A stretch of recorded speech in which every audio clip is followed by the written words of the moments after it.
Hey everybody, welcome back to Cancer with Joy. I'm Joy Huber, your host. Previously, I've shared cancer and careers with you, and I showed you around their website. Today, I want to look at a very specific link I discovered. This is on EEOC.gov.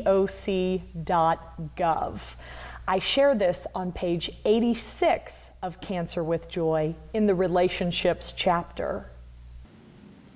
This is the website for EEOC.gov, standing for the Equal Employment Opportunity Commission. Now, I work in a specific link from this website. It's another one of those drilled down links that I work into the book. It's on page 86 in your book in the second paragraph.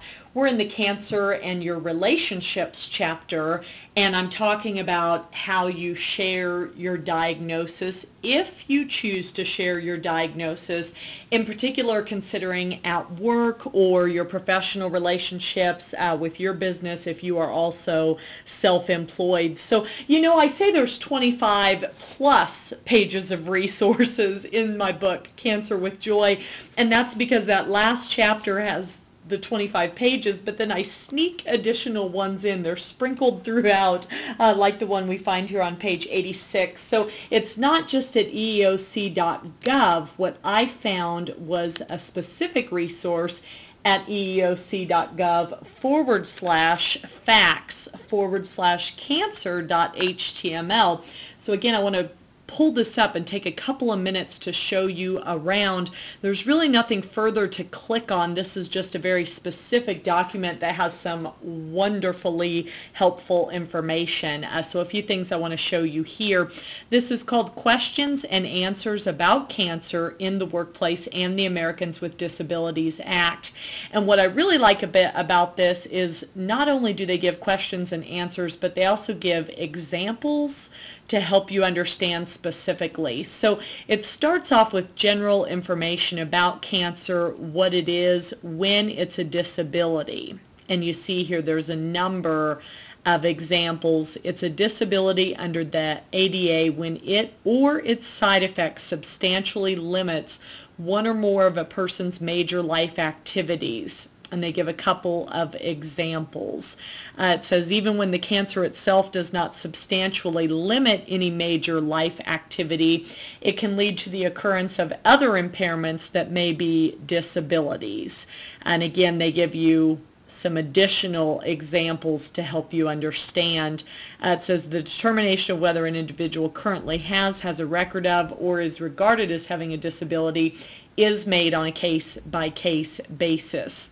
Now, I get a lot of questions about this, so I want to show you specifically what the EEOC says: obtaining, using, and disclosing medical information.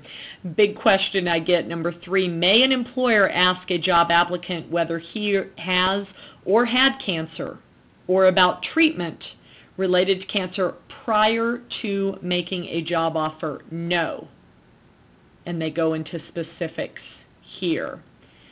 May an employer ask any follow-up questions if an applicant voluntarily reveals that he has or had cancer? Number 4, an employer may not ask an applicant who has voluntarily disclosed that he has cancer any questions about the cancer, its treatment, or its prognosis. If an applicant voluntarily discloses that he has cancer and the employer reasonably believes that an accommodation will be required to perform the job, an employer may ask whether the applicant will need an accommodation, and if so, what type. And again, they go into examples. What should an employer do when it learns that an applicant has or had cancer after she has been offered a job? There's information there. When may an employer ask an employee if cancer may be affecting her ability to do the job? So great information both for employers and for employees if you're working when you get diagnosed, or if you look to seek a position or change positions after your diagnosis. It addresses if you can be required to provide documentation by your employer, Are there other instances when an employer may ask an employee? And then in particular down here at the bottom, may an employer explain to other employees that their coworker is allowed to do something that generally is not permitted because she has cancer? No. Telling coworkers that an employee is receiving a reasonable accommodation amounts to a disclosure of the employee's disability, and additional information there.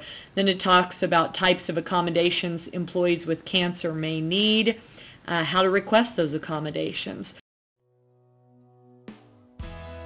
Till the next episode of Cancer with Joy arrives in your inbox, I'm Joy Huber, encouraging you to check out our website for more information, cancerwithjoy.com. You can also spread the joy to others by liking Cancer with Joy on Facebook. And don't forget to follow us at Cancer with Joy on Twitter. I'll be talking to you again in a few days, and I hope you have a joyful week.